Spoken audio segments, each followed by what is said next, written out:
जय श्री राम मित्रों, सभी भक्तजनों, दयालु बंधुओं, माताओं, बेटियों, सभी देशवासियों, आप सबको चंद्रयान की सफलता पर अपने वैज्ञानिकों को और संपूर्ण देशवासियों को मैं बधाई देता हूँ।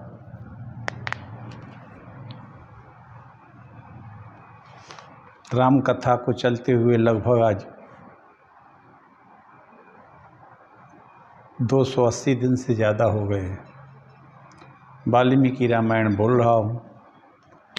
आइए हम सब सुने।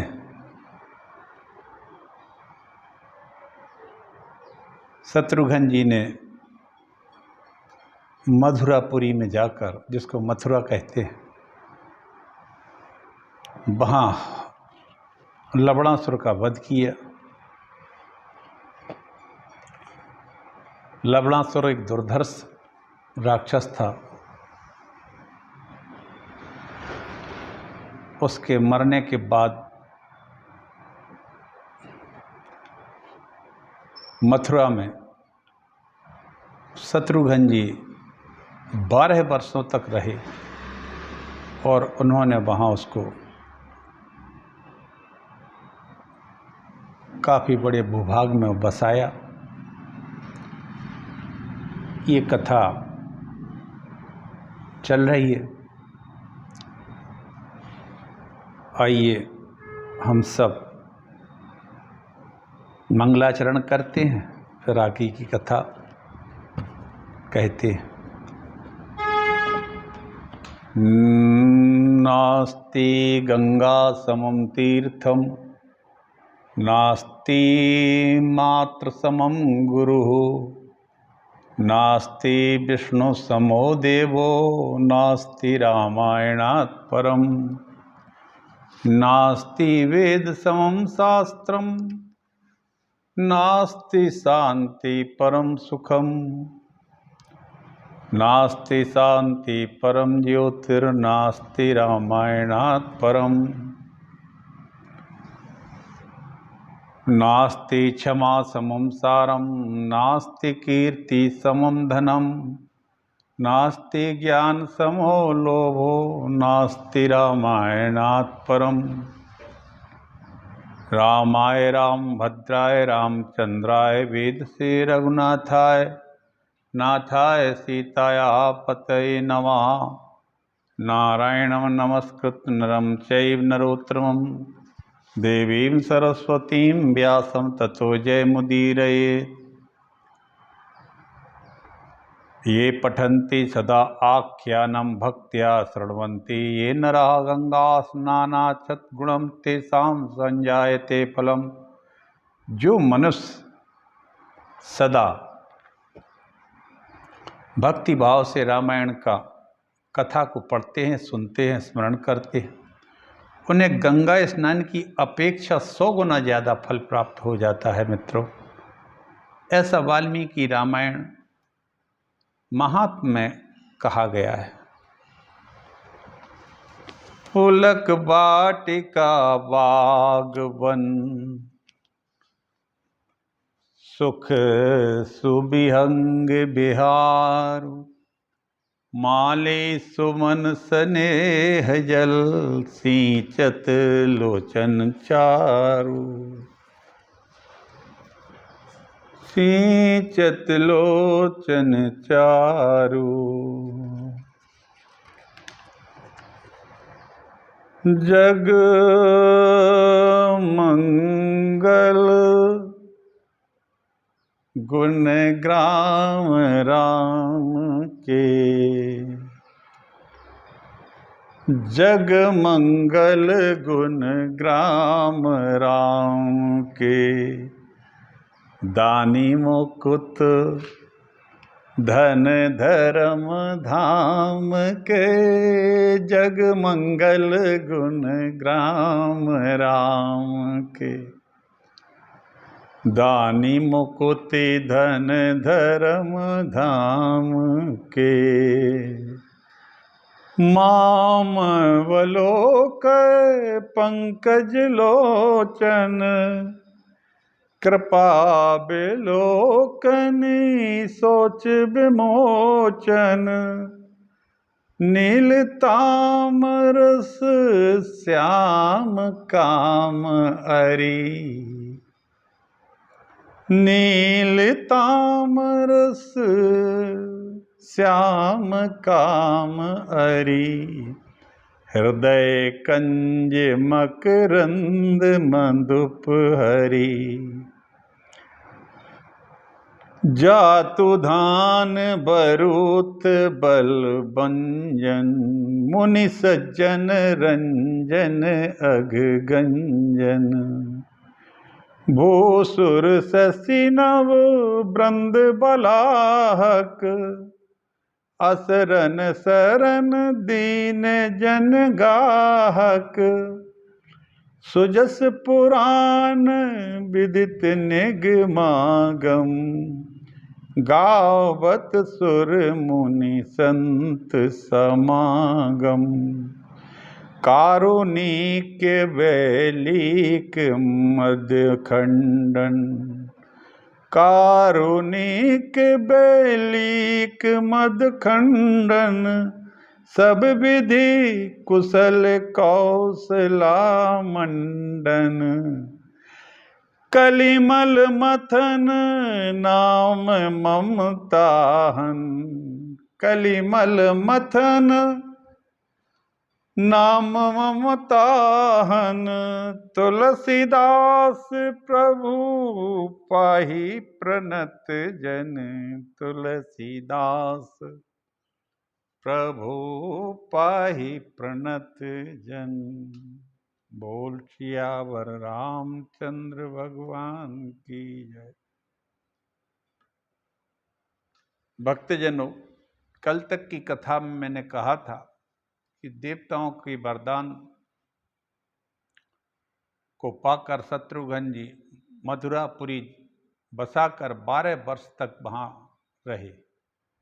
जब संपूर्ण शांति चारों ओर हो गई और सर्वत्र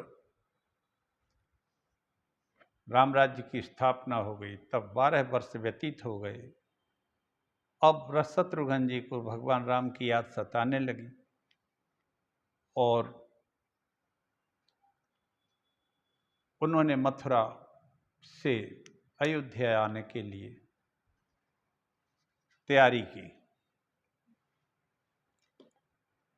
शत्रुघ्न महाराज ने उस पुरी को समृद्ध शालिनी देख सफल मनोरथ हुए भरत के अनुज शत्रुघ्न अत्यंत प्रसन्न हो बड़े हर्ष का अनुभव करने लगे। वाल्मीकि रामायण का ये 73वां सर्ग है उत्तरकांड का। कथा बहुत ही अच्छी है, सुंदर है। शत्रुघ्न का थोड़े से सैनिकों के साथ अयोध्या को प्रस्थान करना और रघुनाथ जी के चरणों के दर्शन का विचार करना, यह सोचकर उन्होंने मथुरा से अयोध्या के लिए प्रस्थान किया। रास्ते में वाल्मीकि आश्रम में पुनः रुके। वाल्मीकि जी ने बड़ा आदर सत्कार किया शत्रुघ्न जी का। 12वें वर्ष ततो द्वादशे वर्षे शत्रुघ्नो राम पालिताम अयोध्याम चक्मे गंतुमल्पभृत बलानुगः। तदनंतर 12वें वर्ष में थोड़े से सेवकों और सैनिकों को साथ लेकर शत्रुघ्न ने रामपालित अयोध्या को जाने का विचार किया। अतः उन्होंने सेनापतियों को कुछ को वहीं छोड़कर अयोध्या की ओर चल पड़े।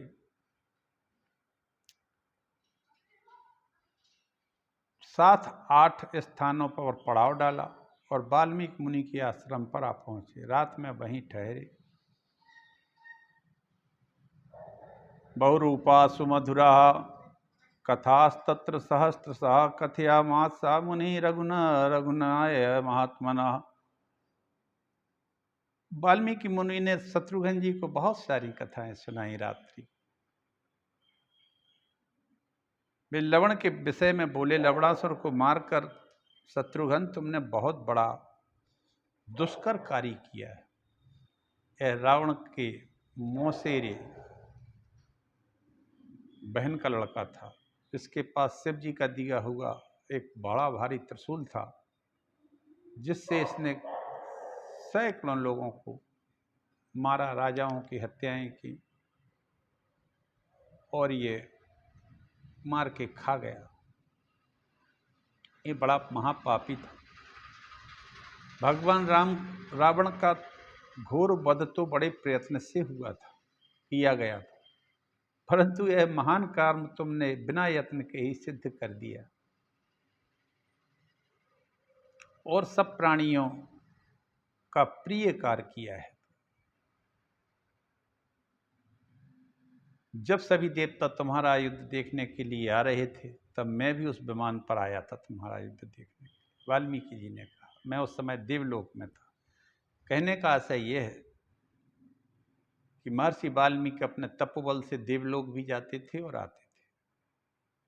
यहाँ मैं एक बात बता दूं कि भ्रामक बातें जो चाहे कहें, वाल्मीकि जी ने स्वयं अपने मुख से कहा कि मैं प्रचेता नाम के वरुण का पुत्र हूं, 8वां पुत्र हूं। मैं कभी झूठ नहीं बोलता। मैं अपनी तपस्या से संसार में त्रिकालदर्शी हूं, कहीं भी आ जा सकता हूं। इसके आगे की कथा में है ये सब बात।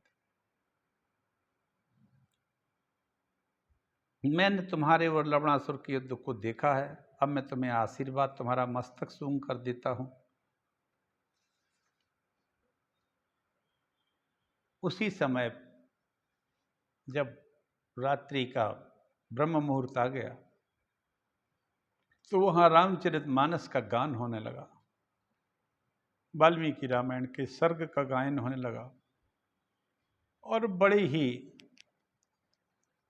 उत्तम मध्यम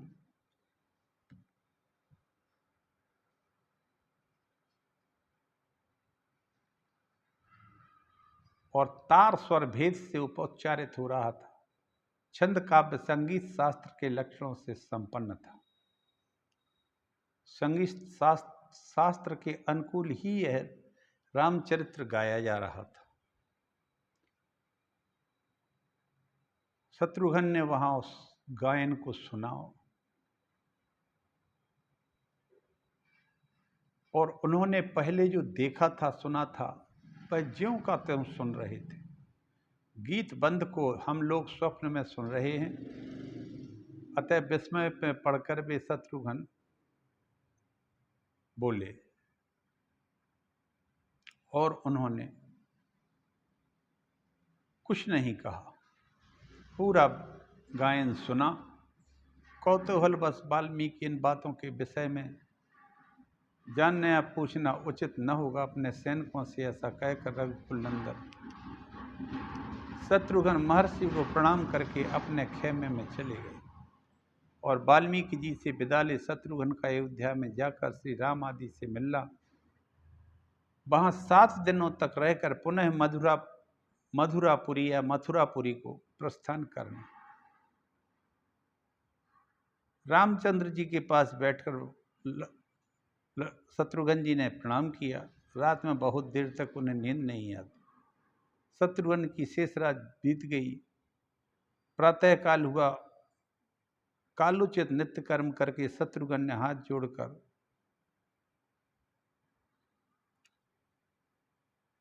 राघनाथ जी का दर्शन के लिए वाल्मीकि से आज्ञा ली, अयोध्या जाने की इच्छा की। अयोध्यापुरी में पहुंचकर श्री जहाँ राम जी विराजमान थे, वहाँ हाथ जोड़कर उन्होंने प्रणाम किया। पापी लवण मारा गया, उसकी पुरी भी बस गई। अब और अधिक काल तक आपसे दूर रहने का मुझ में भय भगवान साहस नहीं था, इसलिए मैं मधुरापुरी से सीधा अयोध्या के लिए चला आया। हम आपसे अलग नहीं रह सकते हैं, राम जी से शत्रुघ्न ने कहा। ऐसी बातें कहकर शत्रुघ्न को हृदय से लगाकर राम ने कहा, सूरवीर विषाद ना करो, इस तरह कातर होना क्षत्रियों को उचित नहीं। तुम्हें प्रजा का पालन करना चाहिए। नरश्रेष्ठ वीर, समय समय पर मुझसे मिलने की अयोध्या आया करो और फिर अपनी पुरी को ही चले जाया करो। निस्संदेह तुम मुझे प्राणों से प्रिय हो।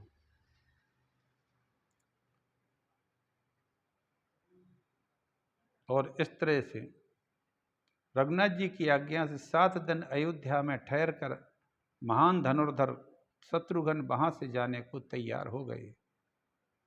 उन्हें विदा करने के लिए श्री राम, भरत और लक्ष्मण से विदा के लिए शत्रुघ्न एक विशाल रथ पर आरूढ़ होकर बहुत दूर में चले गए।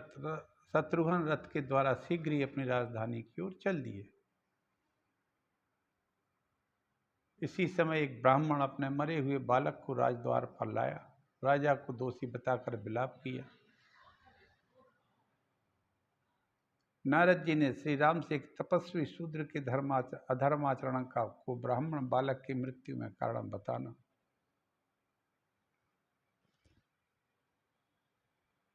कोई भी व्यक्ति जीवित अवस्था में स्वर्ग नहीं जाता है, ऐसा शास्त्र मत है। अगर तपस्वी है तो उसको ये भौतिक शरीर छोड़ के ही जाना पड़ेगा। और एक व्यक्ति बड़ी भारी तपस्या उल्टा मुंह करके कर रहा था, तो भगवान ने उसको, वो सदेह जाना चाहता था स्वर्ग, देह सहित साकेत धाम को। अब ये तो प्रभु ही जाने। तो कथा के अनुसार जो उसमें से आशय निकल के आता है कि आदमी सूक्ष्म शरीर धारण करके ही अपने को स्वर्ग या जिन लोगों में भी जाना चाहता है जाता है। तो भगवान ने उसको देखा दक्षिण दिशा में कि एक व्यक्ति उल्टा टंगा हुआ बड़ी घोर तपस्या कर रहा है, और उसने कहा कि मैं सदैव ही जाना चाहता हूँ देह सहित, देह रहित नहीं। देह रहित तो आज तक कोई गया नहीं, सबरी भी देह छोड़ के चली गई थी। तो भगवान ने उनको सूक्ष्म रूप से उसकी इच्छा पूरी करें, या ये कहें कि जो उसकी इच्छा थी वही किया और उसको साकेत भेज दिया, लेकिन गया वो सूक्ष्म रूप से।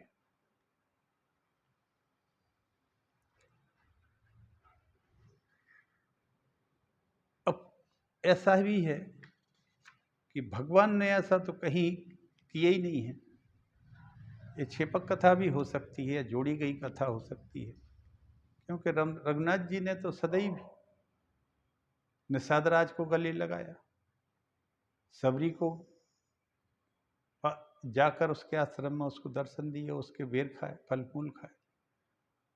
इसलिए ये कथा कितनी सत्य है तो नहीं कहा जा सकता, लेकिन अगर कोई भी साकेत धाम के स्वर्ग जाता है तो जाता सूक्ष्म शरीर से ही है, इस भौतिक शरीर से कोई नहीं जा पाता।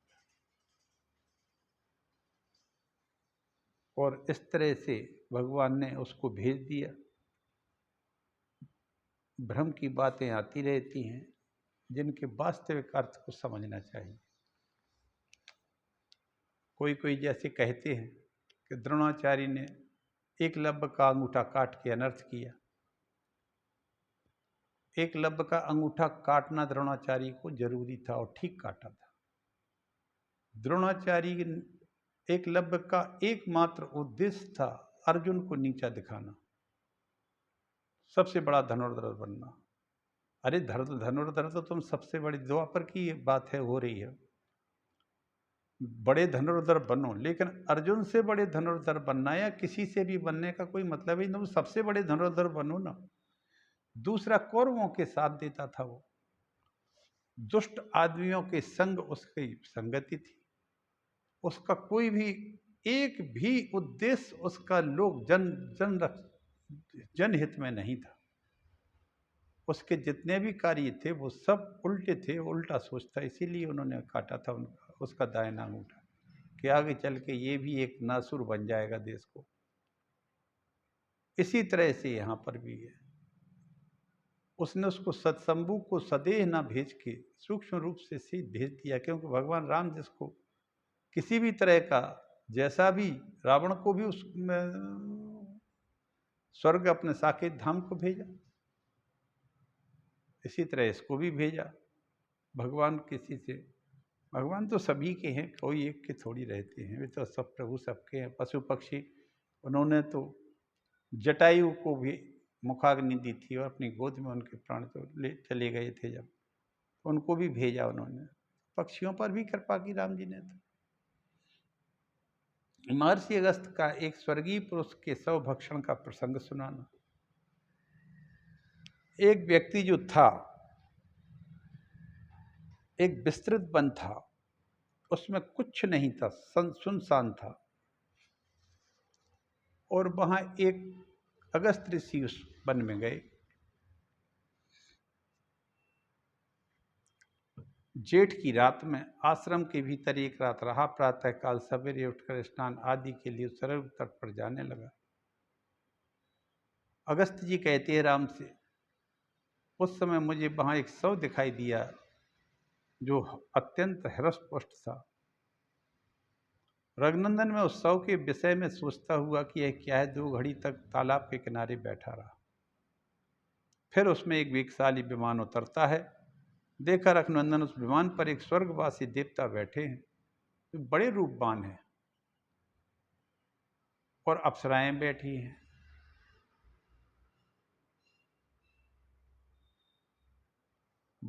रघुनंदन उन देवतुल्य पुरुष को विमान पर चढ़ते देख मैंने उनसे बात पूछी, सौम्य देवों पुरुष, आप कौन है और किस लिए ऐसा घृणित आहार ग्रहण करते हैं? जो वो देवता बैठे थे, उन्होंने आके उस हृष्ट पुष्ट शरीर को खा लिया, और खाने के बाद, शव का भक्षण करने के बाद जाने लगे। तब मैंने पूछा, तब उन्होंने कहा, मैं राजा श्वेत हूं, मेरे सुख और दुख का अलंघनीय कारण पूर्व काल में घटित हो चुका है। विदर्भ देश के राजा का नाम सुदेव था। वे तीनों लोकों में विख्यात थे। उनकी 2 पत्नियां थी। उनके गर्भ से उन्हें 2 पुत्र प्राप्त हुए, उसमें ज्येष्ठ मैं था। मैंने राज्य का पालन किया।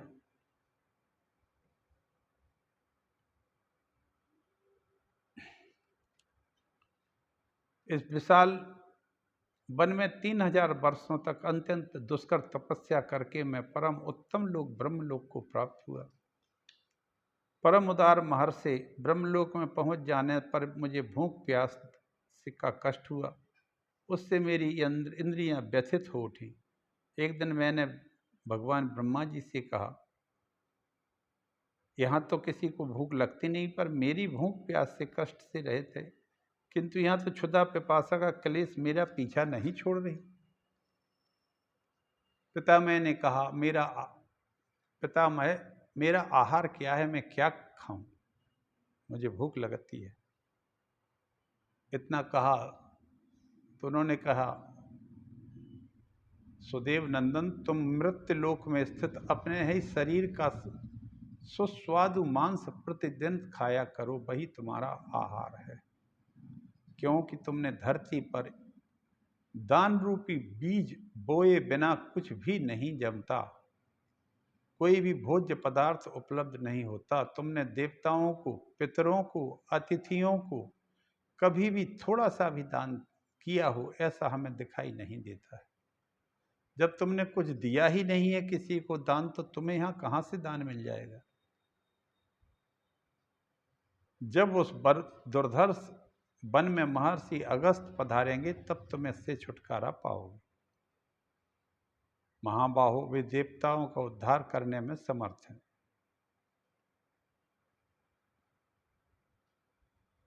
इस तरह से अगस्त जी से कहते हैं राजा श्वेत कि मैं घृणित आहार करने को आने लगा हूं देवलोक से।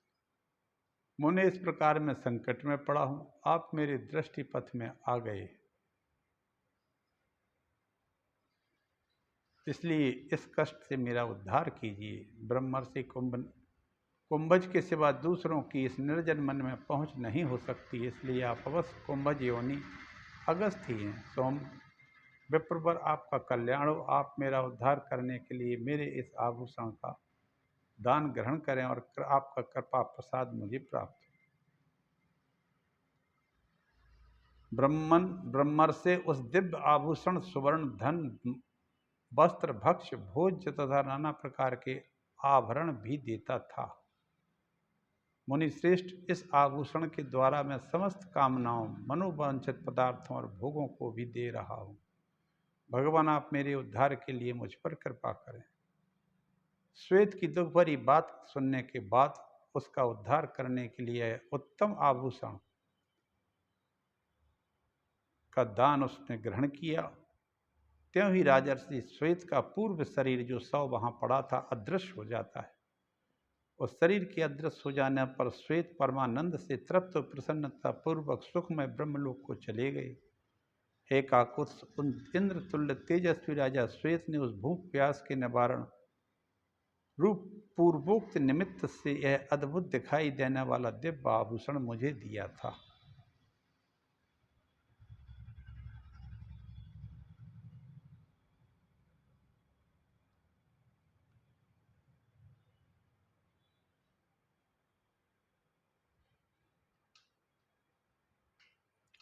अगस्त्य जी का यह अत्यंत वचन सुनकर श्री रघुनाथ जी के मन में उनके प्रति विशेष गौरव उदय हो गया और उन्होंने विस्मित होकर पुनः उनसे पूछना आरंभ किया। भगवान, यह भयंकर वन जिसमें विदर्भ देश के राजा श्वेत घोर तपस्या करते थे, पशु पक्षियों से रहित क्यों हो गया था? तब उन्होंने कहा कि राम, पूर्व काल में सतयुग की बात है। एक इक्ष्वाकु वंश में कुल को आनंद करने वाले थे। ये राम जी के प्रथम वंशज थे। वे अपने उन ज्येष्ठ एवं दुर्जय पुत्र को भूमंडल के राज्य पर स्थापित करके मनु ने उनसे कहा, बेटा, तुम भूतल पर राजवंशों की सृष्टि करो। रघुनंदन पुत्र इक्ष्वाकु ने पिता के सामने वैसा ही करने की प्रतिज्ञा की। मनु संतुष्ट हुए। परम उदार पुत्र, मैं तुम पर बहुत प्रसन्न हूं। तुम दंड के द्वारा दुष्टों का दमन करते हुए प्रजा की रक्षा करो, परंतु बिना अपराध के किसी को दंड न देना। अपराधी मनुष्यों पर जो दंड का प्रयोग किया जाता है, वह विधि पूर्वक दिया हुआ दंड राजा को स्वर्ग में ले जाता है। इसलिए महाबाहु पुत्र, तुम दंड का समुचित प्रयोग करके प्रयत्नशील रहना। इस प्रकार पुत्र को बहुत सा संदेश दे मनु समाधि लगाकर बड़े हर्ष के साथ स्वर्ग को चले गए। उनके ब्रह्मलोक हो जाने पर तेजस्वी राजा इक्ष्वाकु इस चिंता में पड़े कि मैं किस प्रकार पुत्रों को उत्पन्न करूं जो देवों के समान तेजस्वी हों।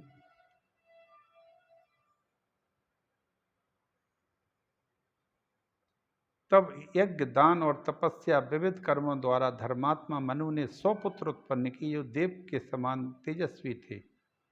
इनमें सबसे जो 100वां छोटा पुत्र था वह मूढ़ था और विद्या विहीन भी था, इसलिए अपने बड़े भाइयों की सेवा नहीं करता था। इसके शरीर पर अवश्य दंडपात होगा, ऐसा सोचकर पिता ने उस मंद बुद्धि पुत्र का नाम दंड रख दिया। श्री राम शत्रु दमन नरेश, उस पुत्र के योग्य दूसरा कोई भयंकर देश न देखकर राजा ने विंध्याचल और शैवल पर्वत के बीच का उसको राज्य छोटा सा दे दिया। श्री राम पर्वत के उस रमणीय तट प्रांत में दंड राजा हुआ। उसने अपने रहने के लिए बहुत ही अनुपम और उत्तम नगर बसाया। प्रभु, उसने उस नगर का नाम मधुमंत रखा। उत्तम व्रत का पालन करने वाले शुक्राचार्य को उसने अपना पुरोहित बनाया। दंड ने, जो इक्ष्वाकु के 100वें पुत्र थे, अपना पुरोहित शुक्राचार्य को बनाया और शुक्राचार्य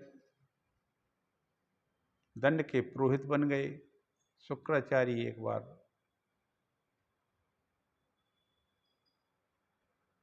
अपने फल फूल लेने के लिए कहीं गए थे बाहर।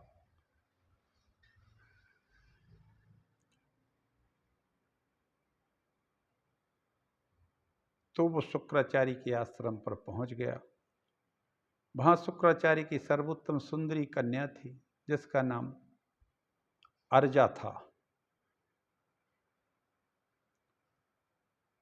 उसने अर्जा के सौंदर्य से मोहित होकर अपने ही पुरोहित की पुत्री भृगु कन्या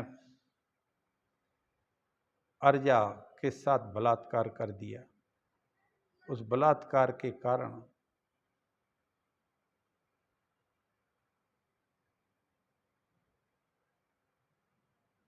अर्जा भी भयभीत हो गई और रोते हुए आश्रम के पास ही अपने देवतुल्य पिता के आने की राह देखने लगी।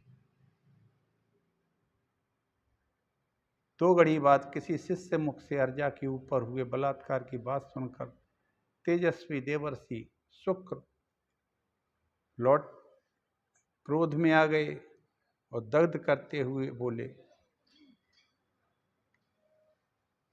सेवकों सहित इस दुर्बुद्धि दुरात्मा राजा का विनाश हो जाएगा, जो प्रज्वलित अग्नि की दहकती ज्वाला को गले लगाना चाहता है। उस दुर्बुद्धि ने जब ऐसा घोर पाप किया है, तब इसे उस पाप का फल अवश्य मिलेगा। पाप कर्म का आचरण करने वाला यह दुर्बुद्धि नरेश 7 रात के भीतर ही पुत्र सेना सवारियों सहित नष्ट हो जाएगा।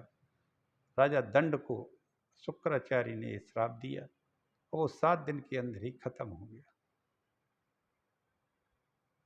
और वहाँ के लोगों से उन्होंने कह दिया कि तुम लोग भाग जाओ, क्योंकि यहाँ 7 दिन तक धूल की वर्षा होगी और ये राज्य पूरी तरह नष्ट हो जाएगा। ऐसा कहकर क्रोध से आंखें लाल किए शुक्र ने आश्रम में रहने वाले लोगों से सीमा के बाहर जाने के लिए कह दिया।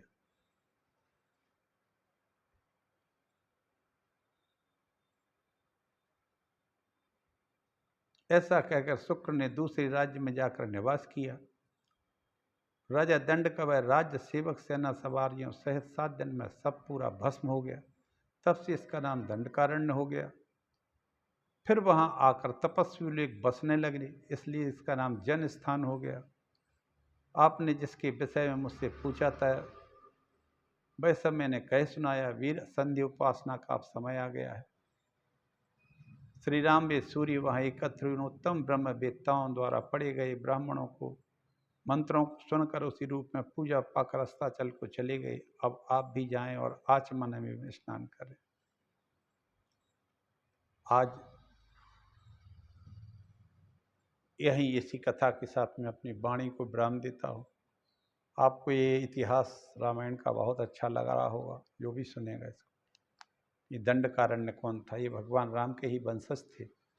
इक्ष्वाकु के 100वें पुत्र थे दंड, जिन्होंने अपने ही गुरु की पुत्री के साथ बलात्कार करने के कारण वो संपूर्ण अपने राजकाज सहित नष्ट हो गए थे। सिया राम मैं सब जग जानी, करो प्रणाम जोर जुग पानी। जय श्री राम। देश में शांति रहे, कहीं इस तरह की उद्दंडता कोई ना करे, वरना उसके फल बड़े भयानक